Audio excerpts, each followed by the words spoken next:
Welcome back, park managers. In this module, we'll be looking at the range and ease of customization available with your scenery and structures. This is where you'll really get to leave your mark. You'll have access to several exciting themes when building out your parks. Plus, we have tons of ready-to-go blueprints so you can get them up and running quickly and easily. But before we get into the building, you'll need to think about how your guests and staff will get around. There's plenty of paving to choose from to match any aesthetic. With thousands of versatile pieces available for you to build with, you can curate your guests' dinosaur experiences like never before. Take your time using our tools to carefully craft structures, building out your park exactly as you want. Remember those blueprints I mentioned? Well, you'll find there's even more you can access, shared by other park managers through our workshop. You can easily access the workshop without even needing to leave your park, making finding new creations much easier. Browse through a wide range of unique designs and build out your blueprint collection. And don't forget to upload your own. We're very excited to watch your parks develop and see just how far you'll push your designs. Be sure to watch the rest of our modules for further training on managing your parks. Welcome back, park managers. In this module, we'll be taking a closer look at the work you'll be doing with DIN across the globe.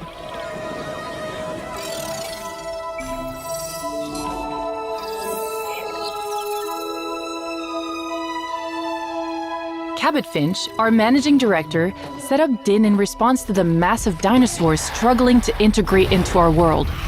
And it's not been easy. We've got a lot of eyes on us, including Dr. Ian Malcolms, and we're relying on you to work with each of our clients on their specific needs to ensure their park's success. Some require a focus on breeding programs or managing disease outbreaks, whilst others might have specific interests in flying reptiles or marine species. As your role will extend beyond managing just a single park, working at sites across multiple continents and with various teams, it will be more than just dinosaurs you'll have to manage. You'll be working closely with consultants from 3 different sectors who'll be keen to see their interests considered when it comes to any decision-making. And those decisions will impact on your parks, opening up some exciting opportunities. First of all, we have George Lambert, the regulator for security. When it comes to the safety of your guests and dinosaurs, he'll be on hand to provide any guidance. Then there's Dr. Kajal Dua, our contact for the conservationist sector. She'll be wanting to see you prioritizing your dinosaurs' welfare and focusing on those breeding programs. And of course, there's the entertainment sector. Isaac Clement will be your liaison here. There's a lot of exciting attractions you can bring into your parks. And Isaac won't just be supporting you with the action in those parks. This sector also covers the marketplace, where you can buy dinosaurs. But don't worry, we've worked very hard to legitimize the marketplace, so we don't repeat previous parks' mistakes. As I mentioned, you'll be managing several parks across the globe.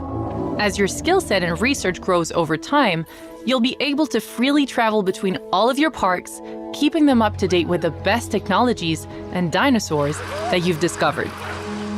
While these sites are gorgeous, they do come with their own unique challenges, but I am sure that you'll take them all in your stride.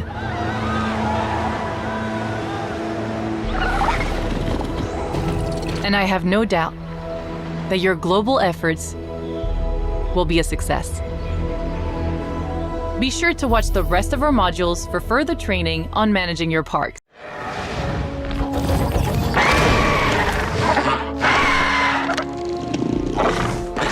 Meet the Tropeognathus, an eye-catching pterosaur, best known for its impressive wingspan and long crested beak. These striking flyers prefer small groups and need careful population management to keep stress levels low. While not overly social, adults and juveniles often share space, offering subtle, natural interactions for guests to enjoy. Tropeognathus do best with minimal crowding, and maybe don't put a tapejara in there with them. Trust us on that one. Soaring, bold, elegant. The Tropeognathus can take your exhibits to new heights. Hello park managers, and welcome to this exclusive first look at one of the new features coming to Jurassic World Evolution 3, the Cretaceous Cruise. I'm Sandy, a principal designer on the game, and in this demo, I'm going to show you how to build this attraction through several enclosures, including the T-Rex. Hopefully everything goes to plan. Let's dive right in. I'm going to be building in our lovely Hawaii map. You can see we already have a lot going on here with a mix of enclosures. We've got some lagoons, aviaries and land enclosures, but also a number of new attractions. Floating in the background, you may have noticed a hot air balloon. And over here, we have our new dinosaur encounter, where guests can pet your dinosaurs. These attractions are great, but what if you want something to go through an enclosure? Veterans of the game will be familiar with our gyrospheres, which will be making a return. However, the Cretaceous Cruise lets your guests view dinosaur families whilst cruising along rivers and water bodies, opening up all sorts of interesting ways to construct your enclosures with this attraction in mind. Like all our attractions, I'm going to need an entrance. We have our building already placed down. Jurassic World Evolution 3 now features modular building, meaning you can customize buildings like this to your heart's content. We have 3 enclosures we want this ride to pass through, so our guests get to see a wide variety of dinosaurs, including that T-Rex we mentioned. I've placed a couple of security cameras around. We should be safe if things get a little chaotic. Let's start adding a track. It's incredibly easy. Clicking here, I can simply lay down the route I want, adjusting the path to be curved or straight as needed. And while this is a great starting point, our new scenery pieces mean we can make these spaces even more interesting. Let's make the ride feel more dynamic by adding a rock arch. If we go into the scenery panel, we have a wide variety of rocks to choose from. Very easily, we're able to create something unique for our ride. And then I think we want another type of structure over the path. Over here, we have a structure we've turned into a blueprint. There we go, that looks great. Now we've reached the end of the enclosure, we need some more water in order to continue the ride. Let's place that down and add a track through this fence.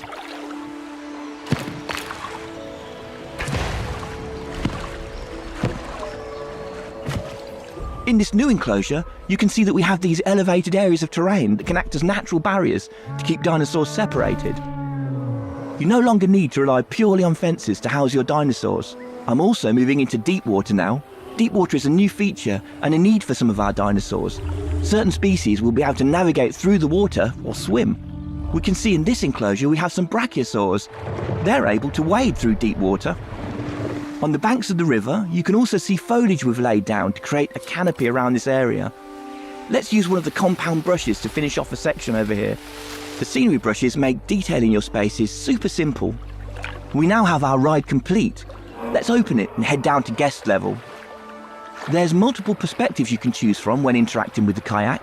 You can observe from third person, first person, or even take control of the ride.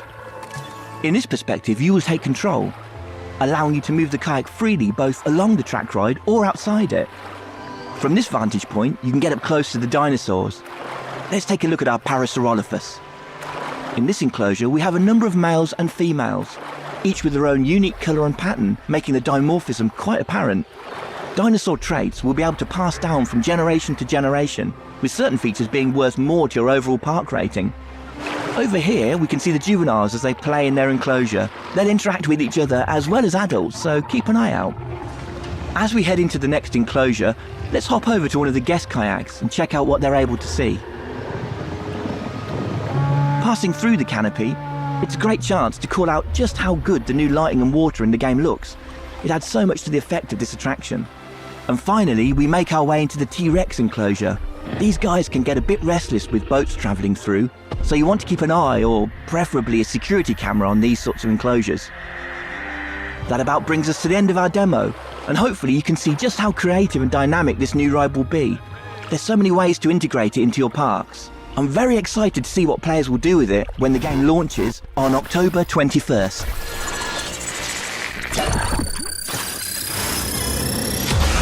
Detected a loss of power across the park. Please bear with us as we deal with the issue. Ladies and gentlemen, as a precautionary measure and for your safety, please proceed to your nearest shelter.